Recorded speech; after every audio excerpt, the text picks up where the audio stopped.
బాబు గారి పరిపాలన స్టార్ట్ అయిన తర్వాత ఒక జనరల్ మార్పు కనిపిస్తుందా ఏంటంటే గతంలో ఎక్కువ బూతులు తిట్లు బాగా వినిపించేవి రెండు పార్టీల్లో అక్కడ కొడాల నాని గారి బూతులు తిట్టారనో వంశీ తిట్టారనో ఇంకొకరు తిట్టారనో ఉండేవి ఇందులో కూడా టీడీపీలో బుద్ధా వెంకన్న అన్నారనో లేదంటే రకరకాల ఆయన అధికార ప్రతినిధులు తిట్టిన తిట్లు చాలా రచ్చ జరిగింది 5 ఏళ్ళు కానీ ఇప్పుడు ఈ 2 నెలల నుంచి ఆ బూతులు లేవు మీడియాకి బీప్లు వేసుకోవాల్సిన అవసరం లేదు ఇది బాబు గారి ట్రేడ్ మార్క్ ఆయన మార్పు అనుకోవాలా ఆయన ట్రేడ్ మార్పు అనుకోవాలా వైసీపీ కూడా సైలెంట్ అవ్వడం అధికారంలో రాగానే ఇంతకుముందు దత్తపుత్రుడనో పప్పనో తుప్పనో మాట్లాడిన వైసీపీ నాయకులు కూడా ఒక రకంగా రిలే చేయాలా అదే జగన్మోహన్ రెడ్డి గారు పవన్ కళ్యాణ్ గారు అంటూ ఎప్పుడైతే సంబోధించారో అక్కడి నుంచి కాస్తంత ఆ తిట్లు ఆ తుప్పులు పప్పులు ఆ బూతులు అయితే మాత్రం లేవు ఈ మధ్యకాలంలో ఈ మార్పుని ఎలా చూడాలి వైసీపీ రిలేజేషన్గా ఎంతవరకు చూడాలి బాబు గారి క్రమశిక్షణ కూడా ఆ పార్టీలో కనిపిస్తుందో అది ఎంతవరకు చూడాలి ఇది అంశం మీద చర్చించే ప్రయత్నం చేద్దాం సార్ కొంతవరకు అంటే నేను చెప్పింది ఎంతవరకు వాస్తవం అనేది మీరు కూడా చెప్తే బెటర్ నిజంగా తగ్గిందని అనుకోవచ్చా ఇంతకుముందు ఎక్కువ ఇద్దరు ఒకళ్ళని కాదు ఇద్దరిలో ఆ బూతులు వినిపించాయి మనం కూడా చాలాసార్లు మాట్లాడుకున్నాం మీరు కూడా చాలాసార్లు వైసీపీ వాళ్ళని కూడా ఖండించారు ఇది కరెక్ట్ కాదు కొడాలని ఇలా తిట్టడం కరెక్ట్ కాదు వంశీ అలా తిట్టడం కరెక్ట్ కాదు అనుకుంది ఆ బీపులు వేసేది కూడా ఈ మధ్యన మీడియాకి తగ్గింది బీపులు వేయాలి ఆ బూతులు ఉంటే ఇది మార్పు ఎలా చూడాలి రెండు పార్టీల నుంచి కూడా చాలా మంచి మార్పు మంచి ఆలోచన అధికార పక్షం కంట్రోల్లో ఉంటే ప్రతిపక్షం కంట్రోల్లో ఉంటుంది ఇప్పుడు అధికార పక్షమే అప్పుడు తేడా వచ్చింది కాబట్టి అయితే అప్పుడు వాళ్ళు ఏమంటారు ప్రతిపక్షం ప్రొవోక్ చేసింది కాబట్టి మేము మాట్లాడేమంటారు ప్రతిపక్షం ప్రొవోక్ చేసినప్పుడు ఏం మాట్లాడాలా వాళ్ళు నోరు జారుతున్నారు అసభ్యంగా మాట్లాడుతున్నారు వాళ్ళ సంస్కారానికి వదిలేస్తున్నాం అని మాట్లాడాలి ఇది మొదట్లో చేశారు అది కార్యకర్తలకి నచ్చలా కార్యకర్తలు మన దగ్గర ఎవడు మాట్లాడలేడా అని మాట్లాడుకొచ్చారు వెంటనే అదేదో మన మహేష్ బాబు సినిమాలో సూర్య అదొకటి ఉంటది ఏడుస్తుంటే అందరూ సంతోషపడేది ఆ టైప్ సైకాలజీ చాలా మంది దగ్గర ఉంది వాళ్ళ గుల తీర్చే బాధ్యతని నెత్తిన పెట్టుకున్నారు కొడాల నాని మెయిన్ కొడాల నాని చెప్పాలంటే వైఎస్ఆర్ కాంగ్రెస్ పార్టీకి సంబంధించినటువంటి బద్నాం అవడానికి కొడాలి నాని లాంగ్వేజ్ సబ్జెక్ట్ ఉన్నాడే ఒక రకంగా ఆయన తిట్లు ఉంటాయి వినబడితే జనరల్ గానే మాట్లాడేసినట్టే తిట్లు కూడా మాట్లాడేస్తారు పప్పను లేదంటే యదవను చచ్చను ఇలా జనరల్ గా ఉంటది పనిగట్టు తిట్టరు సబ్జెక్ట్ పరంగా మంచి నాలెడ్జ్ ఉన్నది అతనికి సమస్యల్లా ఎక్స్ప్రెసింగ్ వే తెలియదు అది అవును అతని విద్యార్హత కారణం కావచ్చు లేదా అతను తిరిగిన వాతావరణం కావచ్చు అతని ఆలోచన ధోరణి కావచ్చు లేదా తన చుట్టూ ఉండే మాస్ జనం కావచ్చు ఆ మెంటాలిటీతో అతను మాట్లాడడమే ఆ నష్టమైంది ఎందుకంటే అతను పక్కా మాసు ఓ లారీ డ్రైవర్ మాట్లాడిన తరహా భాషలోనే మాట్లాడతారు లారీ డ్రైవర్లు కూడా ఇట్లా మాట్లాడరేమో ఆయన్ని ఆ వాదం వాడేవాళ్ళు లారీ డ్రైవర్ గా వచ్చినోడు అది కాబట్టి ఆ రోజుల్లో తరహాలోనే మాట్లాడుకొచ్చేసాడేమో తెలియదు ప్రాక్టికల్ గా సబ్జెక్ట్ ఉండేది అతని మాటలో రైట్ చేసే పాయింట్ కరెక్ట్ పాయింట్ కానీ దుర్భాషలతో దాన్ని వాళ్ళ కార్యకర్తలకు సంతృప్తి పరిచాడు మిగతా ప్రజలకు అసహ్యం పుట్టించాడు కొన్ని మరీ అతిగా మాట్లాడాడు లైక్ రథదగ్ధం దాని ఎప్పుడైతే మరీ అసహ్యకరమైన మాటలు మాట్లాడారు రథం తగలబెడితే రథం కడతాం విగ్రహం తేడా వస్తే విగ్రహం పెడతాం అహంకారపూరితమైనటువంటి అభిజాత్యాన్ని ప్రదర్శించాడు దానికి దారుణమైన దెబ్బతిన్నాడు అంతకుముందు ఎప్పుడూ లేదు నానిలో ఇలాంటి యాటిట్యూడ్ నాని అంటే మంచి లీడర్ గా తెలుసు కానీ ఈ యాటిట్యూడ్ ని జనం ఎవరు గమనించాల అది పెద్ద మైనస్ సంస్కారంగా ఉండేది కాదు ఫస్ట్ టైం ఆ కుసంస్కారం పాటించాడు అంతే పతనం అంతే ఎంత వేగంగా పబ్లిసిటీ పరంగా అంతకుముందు కొడాల నాని అంటే కొడేవాడు అంతేగాని ఇంత దారుణమైన ఇంత హైలైట్ కాల హైలైట్ ఎంత మధ్యాహ్నం సూర్యులాగా ఒక్కసారి వెలిగి ఒక్కసారి ఆరిపోయాడు కరెక్ట్ గా చెప్పాలంటే ఇన్నేళ్ల రాజకీయంలో ఇంత దారుణమైన దెబ్బతినడానికి కారణమైంది అది అలాంటి భాషని హైయెస్ట్ మాట్లాడింది అతనే ఈవెన్ మీకు పేరుని నాని అట్లాంటి భాష మాట్లాడేవాడు కాదు జోగి రమేష్ దగ్గర మళ్ళీ ఉండేది కొడాల నాని తర్వాత లూజ్ టాక్ ఉండేది జోగి రమేష్ రోజా గాని పేరు నాని గాని సబ్జెక్ట్ తో మాట్లాడతారు అవతల వాళ్ళకి గుచ్చుకునేలా మాట్లాడతారు తిట్టే బ్యాచ్ వీళ్ళ దగ్గర కూడా వాస్తవంగా బొద్దా వెంకన్న ఈ కొడాలి నాని టైపే భాషలో. ముద్దా వెంకన్నతో పాటు ఆయన అధికార ప్రతినిధి, ఆయన పేరు ఏం పేరు, శ్రీధర్ పట్టాభి ఆయన పట్టాభి అన్నిట్లలో లేదు. అంటే అప్పుడు ఏంటది బోసిడీకి ఏదో ఆ పదం వాడడం చాలా రచ్చ అయింది కదా. అతను వాస్తవంగా మంచి సబ్జెక్ట్ ఉన్నాడు, హోంవర్క్ చేసే వ్యక్తి. అవునవును. ఓన్లీ ఆ ఒక్క భాష దగ్గర. తర్వాత ఏంటంటే పబ్లిసిటీ రావాలంటే అట్లా మాట్లాడాలనే కోణంలోకి వెళ్ళాడు అతను. అది అవును. బట్ ఫస్ట్ అయితే చాలా కన్స్ట్రక్టివ్ గా మాట్లాడేవాడు. అవును, ఆయన పేపర్ తో వస్తారు, ఏదైనా హోంవర్క్ చేసి వచ్చేవాడు. వాళ్ళ పార్టీలో హోంవర్క్ చేసి వచ్చేటటువంటి 2-3 అతను ఒకడు. అట్లా మాట్లాడేవాడు.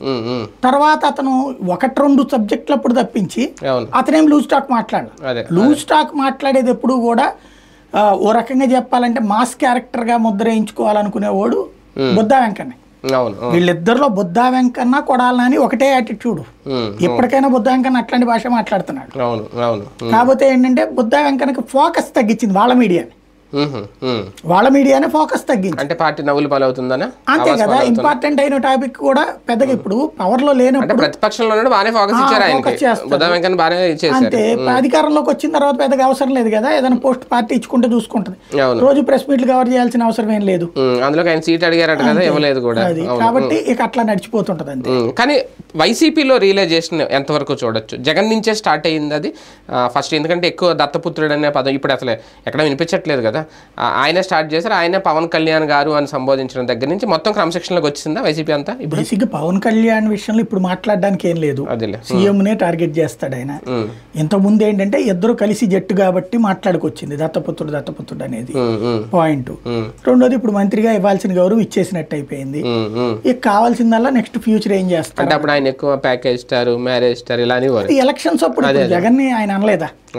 అది జగన్ మొదటి నుంచి ఉద్దేశించింది పవన్ కళ్యాణ్ ద్వేషం మీదని జగన్ సమాధానం చెప్పాడు తప్పించి జగన్ మొదట పవన్ ని ద్వేషించలేదు. మనం గుర్తుపెట్టుకోవాల్సింది అది. ఎందుకంటే మొట్టమొదట జగన్మోహన్ రెడ్డి పవన్ కళ్యాణ్ పిలుపు మేరకు వైజాగ్ వెళ్ళి ఎయిర్పోర్ట్ లో ఆపబడ్డాడు, గుర్తుందా? అంతవరకు పవన్ కళ్యాణ్ విషయంలో అతను నెగిటివ్ గా వెళ్ళాల. అప్పుడు పవన్ కళ్యాణ్ పిలిపిస్తే ఉద్యమానికని అక్కడికి రండి వైజాగ్ అని చెప్తే ప్రతిపక్ష నాయకుడు గారు అక్కడికి రండి అంటే వెళ్ళాడు. వెళ్ళాక ఈయన ఆగిపోయాడు, ఆయన రాలా అసలు. మిగతా వాళ్ళందరూ అరెస్ట్ అయ్యారు. కనీసం పవన్ కళ్యాణ్ దాన్ని ఖండించాల. ఇతను అరెస్టు, ఎయిర్పోర్ట్ లోనే ఆపేయడం, ఫ్లైట్ రిటర్న్ పంపించడం, అది ఖండించడం కూడా ఖండించాల పవన్ కళ్యాణ్. అప్పుడు అప్పటి నుంచి అతను మాట్లాడడం బిగిన్ చేశాడు, దత్తపుత్రుడు అనే పదం. అంతకుముందు ఆ మొక్కలే బేసిక్ గా చెప్పాలంటే. అతని యాటిట్యూడ్ అది అప్పటి నుంచి బిగిన్ అయింది, అది కంటిన్యూ అవుతా వచ్చింది. కానీ అధికారంలో ఉన్నప్పుడు ఎక్కడ కంట్రోల్ చేశారా జగన్మోహన్ రెడ్డి గారు అంటే కంట్రోల్ చేయకుండా వదిలేయడం బట్టే నాయకులందరూ అన్ని బూతులు మాట్లాడారని. కానీ ఇప్పుడు చూసుకుంటే చంద్రబాబు నాయుడు గారు ఆ కంట్రోలింగ్ కనిపిస్తోందా? దానికి దీనికి మనం కంపారిజన్ వేరియేషన్ చూడొచ్చు. ఇక్కడ జగన్ టైంలో జరిగింది ఏంటంటే జగన్ ఎంకరేజ్ చేయడం కాదు, వీళ్ళంతటా వీళ్ళు రెచ్చిపోతే కంట్రోల్ చేయలేదు. మీరు చేయలేదు, వదిలేశాడు. చంద్రబాబు నాయుడు గారి దగ్గర ఉన్న బ్యాచ్ కంట్రోల్ వాళ్ళని చెయ్యక్కర్లా, వాళ్లే పరిస్థితులకు అనుగుణంగా మారిపోయారు. ఇప్పుడు చంద్రబాబు గారు వాళ్ళకి ఎవరికేం చెప్పలా. ఇంకోటి ఇప్పుడు ఇది ఇంకా ప్రీమెచ్యూర్డ్ స్టేజ్, ప్రైమరీ స్టేజ్ ఇది. అప్పుడు కూడా బూతులన్నీ మొదటి 2-3 ఏళ్ళు లేవు. ఈ కరోనా ఆ టైంలో కూడా ఏం లేవు. అదే 2 ఏళ్ళు కరోనా ఉంది, ఎలక్షన్ జరిగినాయి. లాస్ట్ ఏడాది 2 ఏళ్ల ముందు నుంచినే జరిగినాయి బూతులన్నీ కూడా. బూతులలో పచ్చి బూతులు మాట్లాడుకోవడం అనేది రాష్ట్ర 2 ఏళ్ళే అయ్యింది హైయెస్ట్. మిగతాదంతా మధ్యలో జరిగినాయి. పట్టాభిది ఒక ముక్కో, లేకపోతే బుద్ధా వెంకన్న ఒక ముక్కో, అట్లాంటివి. అంటే పవన్ కళ్యాణ్ గారు అప్పుడు పొత్తు లేకపోయినా విడిగా ఉన్నా ఆయన కూడా చాలా అగ్రెసివ్గా వెళ్ళారు, మధ్యలో చెప్పులు చూపించడం. అంటే ఆయన ఎప్పుడైతే ప్యాకేజ్ స్టార్ పెళ్లిల గురించి మాట్లాడారో చివరిలోనే కదా, ఆఫ్టర్ కరోనానే. అదే అవును, అంటే మొదటి 3 ఏళ్ల తర్వాతనే బిగిన్ అయింది అయ్యంతా. అంటే ఆయన అదేది సభ పెట్టి ప్రభుత్వ వ్యతిరేక ఓటు అన్నప్పుడు అక్కడ ఆవిర్భావ దినోత్సవ సభ నుంచి అప్పటి నుంచినే జరిగింది ఆయన. అంతే తప్పించి అంతకు ముందు లేదు ఆయనది కూడా అట్లా అగ్రెసివ్నెస్ అన్నది. ఎలక్షన్స్ కి ఇంపాక్ట్ రెడీ అవుతున్నప్పుడు జరుగుతాయి అవన్నీ, ముందు జరిగేవన్నీ మామూలే. ఇప్పుడు ఏంటంటే ఎవరికాళ్ళు పదవులు సంపాదించుకోవాలనుకుంటారు, ఆ పనుల్లో ఉంటారు, పరుగులు పెడతా ఉంటారు. ఇంకోటి ఏంటంటే వీళ్ళందరూ ఏమి రోజు బూతులు మాట్లాడేవాళ్ళు కాదు. అయితే గీత ఒక బుద్ధా వెంకన్నకు ఉంటుంది మాస్ క్యారెక్టర్, చింతమనేని ప్రభాకర్కి ఉంటుంది. బట్ అతను మధ్యలో ఎమర్జ్ అయ్యాడు, కాస్త కన్స్ట్రక్టివ్గా మాట్లాడడం అలవాటు చేసుకున్నాడు అతను. ఆ దూషణలు తగ్గించాడు అతను, దూషణల వల్లే దెబ్బతిన్నాను అన్నటువంటిది ఓటమి వలన అతను పాఠం నేర్చుకున్నాడు. ఇప్పుడు కూడా వీళ్ళు ఓడారు కాబట్టి పాఠం నేర్చుకోవచ్చు వైఎస్ఆర్ కాంగ్రెస్ పార్టీ వాళ్ళు, అందుకే తగ్గుతున్నారేమో. జగన్ పెంచింది లేదు, జగన్ ఆపింది లేదు. వీళ్ళందరూ వీళ్ళు చేస్తున్నప్పుడు అది ఆనందంగా సోషల్ మీడియా హైలైట్ చేసుకునేటప్పటికి అదే కరెక్ట్ అని భావించారు. కానీ ఒక అధికారంలో ఉన్న మంత్రులు కానీ అధికారంలో ఉన్న ఎమ్మెల్యేలు కానీ ఒక అధికార పార్టీ తరఫున ఈ తరహా బూతులు మాట్లాడి నిజంగా ప్రజల మీద ఒక ఎఫెక్ట్ చూపిస్తుందా, అది ఓటమికి ఎంతవరకు కారణం అవుద్ది, అది చూసే ఇప్పుడు టీడీపీ ఏమన్నా ఇంకా జాగ్రత్త పడుతుందా, జాగ్రత్తలు తీసుకుంటుంది? No doubt. అందులో 2 ఇష్యూస్ చూడాలి. ఒకటి నీ యాటిట్యూడు, నీ లాంగ్వేజ్, అవి 2 కూడా ఖచ్చితంగా ప్రభావితం. ఇప్పుడు ఎవరైతే తటస్థుల ఓట్లు వైసీపీకి పోవడానికి కారణం అదే అయింది. ఇప్పుడు వైసీపీని ఓడించిన ఓట్లలో తటస్థ ఓట్లు 10% ఉన్నాయి. వైసీపీ ఓడిపోయింది టోటల్గా 17% ఓట్లతో. ఇందులో 10% తటస్థులు ఉంటారు. ఇదివరకు 40 ఏళ్ళకి, ఇప్పుడు 40 ఏళ్ళకి కదా. మధ్యలో అదనంగా వచ్చినటువంటి ఏంటవి, జనసేన బీజేపీ ఓట్లు ప్లస్ తటస్థ ఓట్లు. ఈ తటస్థ ఓటర్ కిందసారి జగన్ కేసిన వాళ్ళు వీళ్ళ లాంగ్వేజ్, వీళ్ళ యాటిట్యూడ్ని చిరాకు పుట్టి అటుకేశారు. ఈ 10% ఓట్లు కోల్పోవడానికి అదే కారణం. ఎందుకంటే తటస్థులు ఎవడు బూత్ని అంగీకరించడం.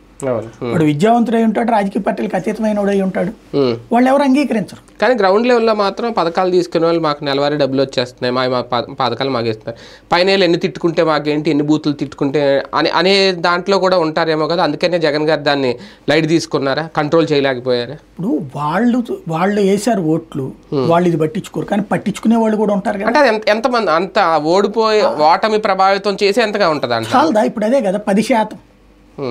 ఈ 10% ప్రజల ఆలోచనే ప్రభుత్వాన్ని మారుస్తోంది రాష్ట్రంలో. 2014, 19, 24 10% ఓటర్లు ఎవరైతే ఉన్నారో తటస్థులు, ఆ 10% ఎవరు గెలవాలో డిసైడ్ చేస్తున్నారు. కాబట్టి వాళ్ళకి ఇది నచ్చదు అన్న విషయం అర్థం చేసుకున్నారు. అలా అనుకుంటే టీడీపీ కూడా తిట్టింది, మరి టీడీపీ నాయకులు కూడా తిట్టారు, వాళ్ళు కూడా బూతులు మాట్లాడారు. దీనికి ప్రతీకారం కింద వాళ్ళు కొడాలి నాని చంద్రబాబుని ఆ కొడుకు ఈ కొడుకు, లోకేష్ ఆ కొడుకు ఈ కొడుకు అన్నప్పుడు దానికి కౌంటర్ గా తిట్టారు. కానీ మొదటైతే వీళ్ళు కదా. ఇంకోటి, అధికార పక్షపు తిట్టుని తప్పు పడతారు ఎవరైనా. అధికారంలో ఉన్న నోరదుపులో పెట్టుకోవాలి, అధికారంలో అహంకారం కనిపిస్తుంది. అధికారంలో ఉన్న నోరదుపులో పెట్టుకోవాలి. వాడు తిట్టాడా, రైట్, నువ్వు నీ విచక్షణకు వదిలేస్తున్నాను, చట్టపరంగా కేసు పెట్టు, చట్టపరంగా శిక్షించు, అంతే. కానీ కోర్టులో ఏం చెప్పినాయి, పార్టీ అనే నోటీస్ ఇచ్చి అట్లా ఎందుకు తిట్టావో తెలుసుకో అంది, అంతేగాని అరెస్ట్ చేయొద్దని చెప్పింది. కాబట్టి అక్కడ వాళ్ళకి అదేం చేయలేక తిట్టు సమాధానం బిగినైంది. కోర్టులు ఆ రోజున కనుక అట్లా తిట్టడం తప్పని చెప్పి వాళ్ళని శిక్షించుంటే అసలు ఇక్కడ దాకా వచ్చుండే కాదు. అదే తేడా. చంద్రబాబు గారు తీసుకున్న జాగ్రత్త చూడొచ్చా ఈ 3 నెలల్లో? ఖచ్చితంగా. కంట్రోల్ చేసేసి ఆయన పదే చెప్తూ వస్తున్నారు, మనం అహంకారం వద్దు, రాజకీయ అహంకారాన్ని ప్రజలు అంగీకరించరు అన్నటువంటి. అందులో 50% పాటిస్తున్నారు, 50% పాటించట్లేదు. గొడవలు చేయొద్దన్నారు, చేస్తున్నారు. కానీ ఇప్పుడు మీరు చెప్పినట్టు తిట్ల లాంటిది లేదు. రెండవది ఏంటంటే అభిజాత్యంతో మాట్లాడేటటువంటి ధోరణి లేదు. ఆ విషయంలో హర్షించాలి, అభినందించాలి. రైట్, చూద్దాం. నిజంగా 5 ఏళ్ల పాటు ఇలాగే కొనసాగాలని కోరుకుందాం. నిజంగా ఇలాంటి బూతులు తిట్లు లేకపోవడం అనేది స్వాగతించదగ్గ పరిణామే. చంద్రబాబు నాయుడు గారు కనుక ఇనిషియేట్ తీసుకుని వీళ్ళందరినీ కంట్రోల్ చేస్తే, ఇదే టైంలో వైసీపీ కూడా ఒక లెసన్ అవుతుందా, నేర్చుకోవాలా. గతంలో కంట్రోల్ చేయకపోవడం కొంతవరకు ఓటమికి దెబ్బకు కూడా కారణం ఆ తిట్లేనా. మొత్తానికైతే ఇప్పుడు తిట్లు వినపడట్లేదు, మీడియా బీపులు వేసుకోవాల్సిన అవసరం కూడా లేదు. చూద్దాం, ఇది ముందు 5 ఏళ్ల పాటు ఇలాగా ఉంటుందా, ఉండాలని కోరుకుందాం.